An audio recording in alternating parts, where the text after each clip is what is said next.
Hello दोस्तों, आशा करता हूँ कि आप लोग अच्छे होंगे। चलिए आप लोग फटाफट जुड़ जाइए और अपना समान हिंदी का टेस्ट प्रारंभ करते हैं। जैसा कि आप सभी को पता है, हम आपको शाम को 7 बजे यूपी बीएड एंट्रेंस एग्जाम 2022 के लिए शाम को 7 बजे एक समान हिंदी का टेस्ट वीडियो प्रोवाइड करते हैं, जो कि आपकी परीक्षा के लिए बहुत ही महत्वपूर्ण होने वाला है। तो आप लोग एग्जाम तक ज़रूर कवर कर लीजिएगा। जितने भी टेस्ट आप सभी को करवाए जा रहे हैं इस प्लेटफॉर्म के माध्यम से, आप लोग अपने एग्जाम तक ज़रूर कवर करिएगा। निश्चित रूप से आप सभी का लाभ होगा। चलिए अपना पहला क्वेश्चन देखते हैं। उससे पहले अगर आपका कोई भी डाउट होता है तो कमेंट बॉक्स में ज़रूर लिखिएगा। अगर आप उत्तर प्रदेश में किसी भी गवर्नमेंट जॉब की तैयारी कर रहे हैं तो इस प्लेटफॉर्म से आप लोग अवश्य जुड़ें। चलिए अपना पहला क्वेश्चन देखते हैं। कामायनी के रचनाकार कौन है? चलिए बताइएगा आप लोग, कामायनी के रचनाकार कौन हैं? जयशंकर प्रसाद, सुमित्रानंदन पंत, निराला, महादेवी वर्मा। चलिए बताइएगा आप लोग कमेंट करके इस क्वेश्चन का राइट आंसर क्या होगा। कामायनी के रचनाकार कौन हैं? जयशंकर प्रसाद हैं कि सुमित्रानंदन पंत हैं कि सूर्यकांत त्रिपाठी निराला हैं कि महादेवी वर्मा? आप लोग कमेंट बॉक्स में ज़रूर आंसर करिएगा। तो ध्यान दीजिएगा, कामायनी के रचनाकार जो हैं जयशंकर प्रसाद जी हैं, यानी ऑप्शन ए आपका राइट आंसर होगा इस क्वेश्चन का। ठीक, अगला क्वेश्चन क्या पूछा है आपसे? पानी पानी होना का क्या अर्थ होगा? चलिए बताइए। अत्यंत लज्जित होना, बाढ़ में घिर जाना, अत्यधिक प्रसन्न होना, दुखी होना। चलिए बताइए, कमेंट बॉक्स में आप लोग फटाफट आंसर करिए। पानी पानी होना का क्या अर्थ है? तो ध्यान दीजिएगा, अत्यंत लज्जित होना, यानी ऑप्शन ए आपका राइट आंसर होगा। ठीक, अगला क्वेश्चन क्या है? ध्यान दीजिएगा। दया सागर किस प्रकार का शब्द है? रूढ़ शब्द, यौगिक, योग रूढ़, अकर्मक। चलिए बताइए, दया सागर किस प्रकार का शब्द है? चलिए बताइए। तो ध्यान रखिएगा, यौगिक यानी ऑप्शन बी आपका राइट आंसर होगा। ठीक, कल्पना से अधिक के लिए एक शब्द बताएं। काल्पनिक, अकाल्पनिक, कल्पनातीत, कल्पित। चलिए बताइए, कल्पना से अधिक के लिए एक शब्द क्या होगा? आप लोग कमेंट बॉक्स में फटाफट आंसर करिए। तो ध्यान रखिएगा, ऑप्शन सी आपका राइट आंसर होगा, कल्पनातीत। ठीक, अगला क्वेश्चन क्या पूछा है आपसे? साथियों आप लोग कमेंट बॉक्स में ज़रूर लिखिएगा कि आप लोगों ने इन 50 प्रश्नों में से कितने प्रश्नों को सही किया है। इस टेस्ट का मात्र उद्देश्य है कि आप लोग की तैयारी कैसी चल रही है हिंदी लैंग्वेज की। तो ध्यान रखिएगा, निम्न में कौन सा शब्द अप उपसर्ग से निर्मित नहीं है? अपवाद, अधिगम, अपरिकृत, अपक्रम। चलिए बताइए, निम्नलिखित में कौन सा शब्द अप उपसर्ग से निर्मित नहीं है? अपवाद, अधिगम, अपकृति, अपक्रम। चलिए बताइए, कौन से शब्द में अप उपसर्ग नहीं लगा है? तो ध्यान रखिएगा, ऑप्शन बी आपका राइट होगा, अधिगम में। ठीक, अगला क्वेश्चन क्या पूछा है आपसे? ध्यान दीजिएगा, निम्नलिखित में से किसकी वर्तनी शुद्ध है? यानी यहाँ पर 4 शब्द दिए गए हैं आपके, और इसमें से बताना है कौन सा शब्द शुद्ध लिखा गया है। निम्न में से किसकी वर्तनी शुद्ध है? तो ध्यान रखिएगा, अनुग्रहित यानी ऑप्शन डी आपका राइट आंसर होगा। अगला क्वेश्चन क्या पूछा है? ब्रजभाषा हिंदी की किस उपभाषा की प्रसिद्ध बोली है? चलिए बताइए, ब्रजभाषा हिंदी की किस उपभाषा की प्रसिद्ध बोली है? पूर्वी हिंदी, पहाड़ी हिंदी, पश्चिमी हिंदी, बिहारी हिंदी। चलिए बताइए, कमेंट बॉक्स में आप लोग ज़रूर लिखिएगा इस क्वेश्चन का राइट आंसर। तो ध्यान रखिएगा, पश्चिमी हिंदी यानी ऑप्शन बी आपका राइट आंसर होगा। ठीक, अगला क्वेश्चन क्या पूछा है? ध्यान दीजिएगा, अन्नाभाव किस प्रकार का समास है? तत्पुरुष, कर्मधारय, अव्ययी भाव, द्वंद्व। चलिए बताइए, अन्नाभाव किस प्रकार का समास है? चलिए बताइएगा आप लोग। तो ध्यान रखिएगा, तत्पुरुष यानी ऑप्शन ए आपका राइट आंसर होगा। अगला क्वेश्चन पूछा है, पंचवटी किस समास का उदाहरण है? कर्मधारय, बहुव्रीहि, द्वंद्व, द्विगु। चलिए बताइए, पंचवटी किस समास का उदाहरण है? आप लोग कमेंट बॉक्स में अपना आंसर करें। चलिए बताइए, पंचवटी किस समास का उदाहरण है? ध्यान रखिएगा, द्विगु समास यानी ऑप्शन डी आपका राइट आंसर होगा। अगला क्वेश्चन पूछा है, निसफल किस प्रकार की संधि है? दीर्घ स्वर संधि, विसर्ग संधि, व्यंजन संधि, इनमें से कोई नहीं। चलिए बताइए, विषफल किस प्रकार की संधि है? विसर्ग संधि यानी ऑप्शन बी आपका राइट आंसर होगा। ठीक, अगला क्वेश्चन क्या पूछा है? ध्यान दीजिएगा, आरोह शब्द का विपरीतार्थक शब्द क्या होगा? आरोह शब्द का विपरीतार्थक शब्द क्या होगा? अवरोह, अवरोध, गतिमान, विरोध। चलिए बताइए, फटाफट कमेंट बॉक्स में लिखें आप लोग, आरोह शब्द का विपरीतार्थक शब्द क्या होगा? तो अवरोह हो गया, यानी ऑप्शन ए आपका राइट आंसर होगा। लंबोदर किस प्रकार का शब्द है? चलिए बताइए। रूढ़ शब्द है कि योग रूढ़ की यौगिक कि इनमें से कोई नहीं? चलिए बताइए, लंबोदर किस प्रकार का शब्द है? तो योग रूढ़ शब्द, यानी ऑप्शन बी आपका राइट आंसर होगा। अगला क्वेश्चन क्या पूछा है? चूहे का बच्चा बिल ही खोदता है का क्या अर्थ है? चलिए बताइए, चूहे का बच्चा बिल ही खोदता है का क्या अर्थ है? 4 विकल्प दिए गए हैं, आप लोग ध्यान से पढ़िए और आप लोग आंसर करिए इस क्वेश्चन का। बताइएगा आप लोग, फटाफट कमेंट करके बताएं, चूहे का बच्चा बिल ही खोदता है का क्या अर्थ होगा? ध्यान रखिएगा, जन्मजात कार्य बदल नहीं सकता, यानी ऑप्शन बी आपका राइट आंसर होगा। अगला क्वेश्चन क्या पूछा है? जो वस्तु, व्यक्ति या परिस्थितियां अस्थायी भाव को जागृत करती हैं उन्हें क्या कहते हैं? विभाव, उत्प्रेरक, अनुभाव, संचारी भाव।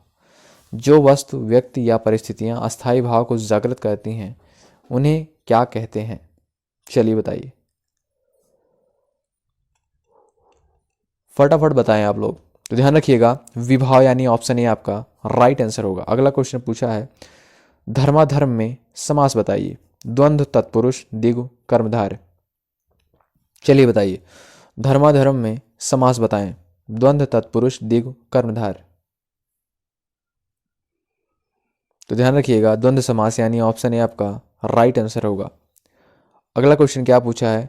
निम्न में से टीका का पर्यायवाची है? भाषांतर, भाष्य, विवृति, ये सभी। चलिए बताइए, टीका का पर्यायवाची बताइए। तो ध्यान रखिएगा, आपके तीनों विकल्प सही हैं, यानी आपका चौथा विकल्प करेक्ट होगा, ये सभी ठीक। उल्लू का तत्सम शब्द बताइए। चलिए, उल्लू का तत्सम शब्द बताएं आप लोग, फटाफट कमेंट बॉक्स में लिखें।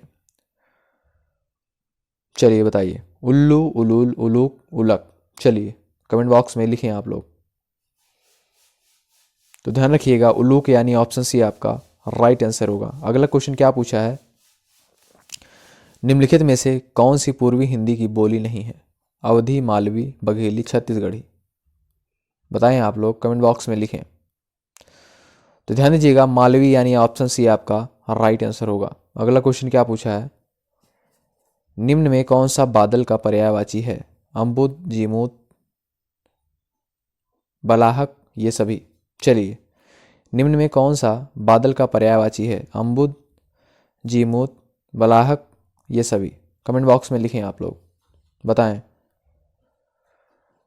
तो आपके तीनों विकल्प सही होंगे, यानी अम्बुद, बलाहक, जीमूत, ये तीनों ऑप्शन आपके करेक्ट होंगे, यानी ऑप्शन डी आपका राइट होगा, ये सभी ठीक। राहत का विलोम शब्द क्या होगा? चलिए बताइए, राहत का विलोम शब्द? प्रकोप, तसल्ली, कष्ट, दुखी। चलिए, राहत का विलोम शब्द बताए। चलिए बताइए। तो ध्यान रखिएगा, प्रकोप यानी ऑप्शन ए आपका राइट आंसर होगा। सातत्य का विलोम शब्द क्या होगा? सातत्य का विलोम शब्द बताइए।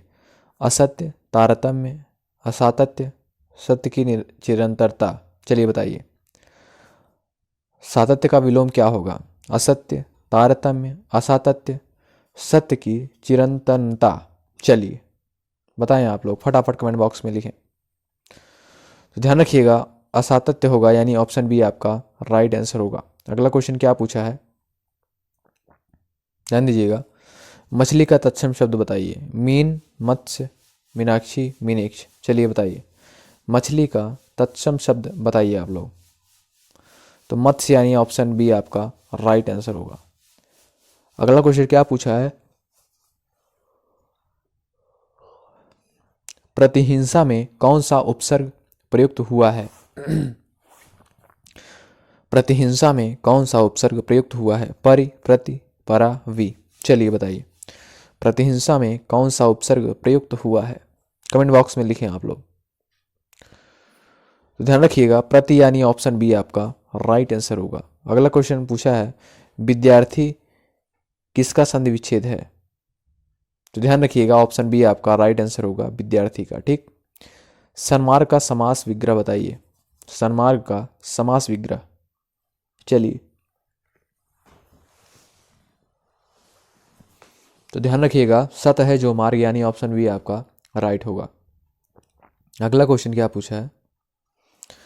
जो बात हृदय में अच्छी तरह बैठ गई हो, हेतु उपयुक्त शब्द है। हृदयस्थ, हृदयउर, हृदयंगम, इनमें से कोई नहीं। चलिए बताइए, बताएं आप लोग फटाफट। तो ध्यान रखिएगा हृदयंगम यानी ऑप्शन बी आपका राइट आंसर होगा। अगला क्वेश्चन क्या पूछा है? हाथ मलना मुहावरे का सही अर्थ बताएं। पश्चाताप करना, लाभ होना, हाथ में दर्द होना, हानि होना। हाथ मलना मुहावरे का सही अर्थ बताएं। पश्चाताप करना यानी ऑप्शन ए आपका राइट आंसर होगा। साथियों, आप लोग लास्ट में कमेंट करके ज़रूर बताइएगा कि आप लोगों ने इन 50 प्रश्नों में से कितने प्रश्नों को सही किया है। अगला क्वेश्चन, तारे गिनना मुहावरे का सही अर्थ। बड़ा काम करना, चिंतित रहना, मुसीबत में फंसना, खाली बैठे रहना। चलिए बताइए, तारे गिनना मुहावरे का सही अर्थ बताएं आप लोग। तो चिंतित रहना यानी ऑप्शन बी आपका राइट आंसर होगा। श्रृंगार रस का स्थायी भाव, निर्वेद, शोक, रति, घृणा। चलिए बताइए, श्रृंगार रस का स्थायी भाव, ऑप्शन सी आपका करेक्ट होगा, रति। अगला क्वेश्चन है, किस रस को रसराज माना गया है? श्रृंगार, वीर, शांत, भक्ति। चलिए बताइए, किस रस को रसराज माना गया है? चलिए बताइए, फटाफट कमेंट बॉक्स में लिखें किस रस को रसराज माना गया है। चलिए बताइए। तो ध्यान रखिएगा श्रृंगार रस को, यानी ऑप्शन ए आपका करेक्ट होगा। अगला क्वेश्चन क्या पूछा है? छप्पय किस प्रकार का छंद है? मात्रिक, वार्णिक, मुक्त, इनमें से कोई नहीं। फटाफट कमेंट बॉक्स में लिखें छप्पय किस प्रकार का छंद है। तो मात्रिक छंद यानी ऑप्शन ए आपका राइट आंसर होगा। स्कंदगुप्त किसकी नाट्य कृति है? चलिए, स्कंदगुप्त किसकी नाट्य कृति है, बताएं आप लोग। ध्यान रखिएगा जयशंकर प्रसाद, यानी ऑप्शन ए आपका राइट आंसर होगा। कृष्णा अर्जुन युद्ध किसकी नाट्य कृति है? चलिए, कृष्णार्जुन युद्ध किसकी नाट्य कृति है? जयशंकर प्रसाद, माखनलाल चतुर्वेदी, माधव शुक्ल, जगदीश चंद्र माथुर। कमेंट बॉक्स में लिखें आप लोग। चलिए, ध्यान रखिएगा माखन लाल चतुर्वेदी, यानी ऑप्शन बी आपका राइट आंसर होगा। बादल राग किसकी लंबी कविता है? चलिए बताइए, बादल राग किसकी लंबी कविता है? जयशंकर प्रसाद, नागार्जुन, निराला, मुक्तिबोध। लिखें फटाफट कमेंट बॉक्स में। सूर्यकांत त्रिपाठी निराला जी, यानी ऑप्शन बी आपका राइट आंसर होगा। 85 से 86 क्वेश्चंस को आपको सॉल्व करना है। यहाँ पर निर्देश क्या दिया गया है हम पढ़ते हैं, ध्यान दीजिएगा। निम्नलिखित प्रत्येक वाक्य के नीचे 4 विकल्प दिए गए हैं, उनमें कोई एक विकल्प उक्त वाक्य का शुद्ध रूप है, उसका चयन कीजिए। यानी इस वाक्य का शुद्ध रूप आपको इस विकल्प में से छांटना है। ठीक। इधर आजकल भ्रष्टाचार बहुत है। चलिए बताइए, इधर आजकल भ्रष्टाचार बहुत है। चारों विकल्प पढ़िए और आंसर करिए। इधर आजकल भ्रष्टाचार बहुत है, बताइएगा इसमें से शुद्ध वाक्य क्या होगा। 4 विकल्प आपके दिए गए हैं, आप लोग फटाफट कमेंट बॉक्स में लिखें। तो ध्यान दीजिएगा, आजकल भ्रष्टाचार बहुत है, यानी ऑप्शन सी आपका राइट आंसर होगा। अगला क्वेश्चन है, इसकी वास्तविक कारण क्या है? चलिए बताइए, इसकी वास्तविक कारण क्या है? इस वाक्य का शुद्ध रूप क्या होगा? 4 विकल्प आपके दिए गए हैं, आपको फटाफट कमेंट करके बताना है। चलिए, ध्यान रखिएगा इसका वास्तविक कारण क्या है, यानी ऑप्शन ए आपका राइट आंसर होगा। मोर नाच रहा है, इस वाक्य में मोर है। चलिए बताइए, मोर नाच रहा है, इस वाक्य में मोर है। भाववाचक संज्ञा, द्रव्यवाचक, व्यक्तिवाचक, जातिवाचक।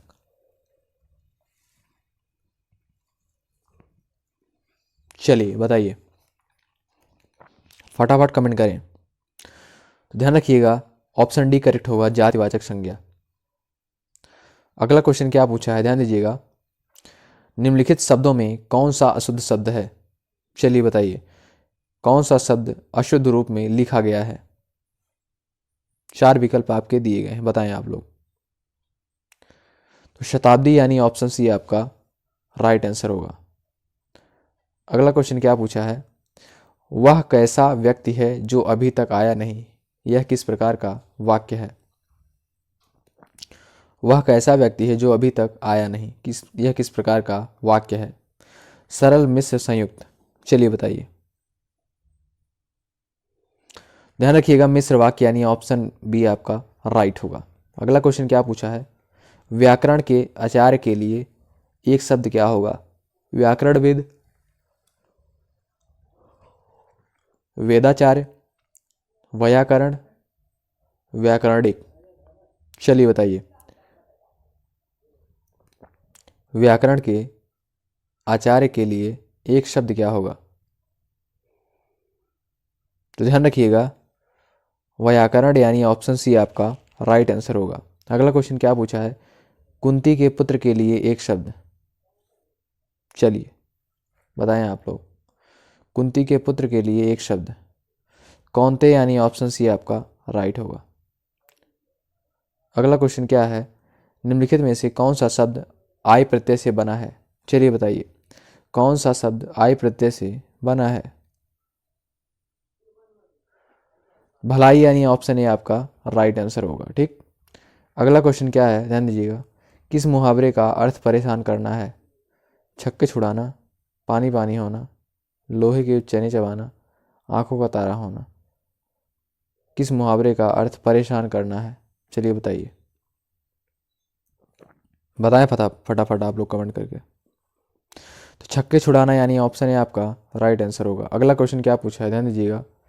यह किताब रमेश को दे दो, इस वाक्य में प्रयुक्त कारक विभक्ति है संप्रदान, करण, अधिकरण, कर्म। चलिए बताइए, यह किताब रमेश को दे दो, इस वाक्य में प्रयुक्त कारक विभक्ति है।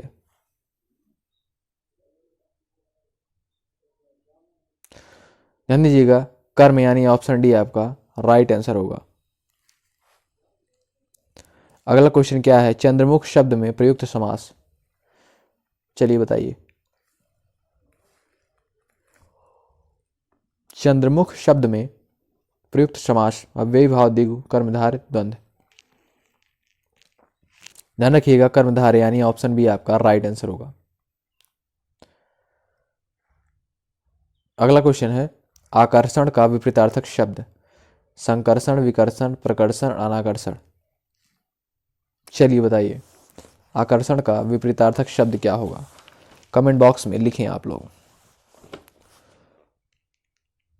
विकर्षण यानी ऑप्शन बी आपका राइट आंसर होगा।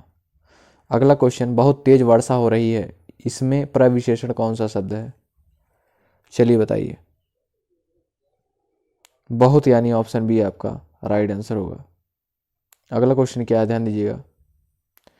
मध्यकाल में काव्य भाषा के रूप में सर्वाधिक प्रचलित बोली थी राजस्थानी, मगही, ब्रजभाषा, बघेली। चलिए बताइए, मध्यकाल में काव्य भाषा के रूप में सर्वाधिक प्रचलित बोली थी, लिखें कमेंट बॉक्स में। ऑप्शन सी करेक्ट होगा, ब्रजभाषा। अगला क्वेश्चन है, ध्यान दीजिएगा। ध का उच्चारण स्थान बताइए। ध का उच्चारण स्थान बताइए। कंठ, ओष्ठ, तालु, दंत,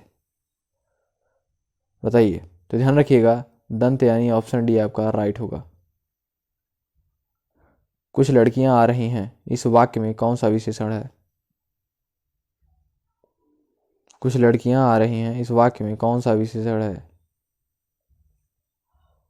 तो पारिमाणिक विशेषण यानी ऑप्शन सी आपका राइट होगा। परिमाणवाचक विशेषण यानी ऑप्शन सी आपका राइट आंसर होगा। कुछ लड़कियां आ रही हैं, इस वाक्य में कौन सा विशेषण है।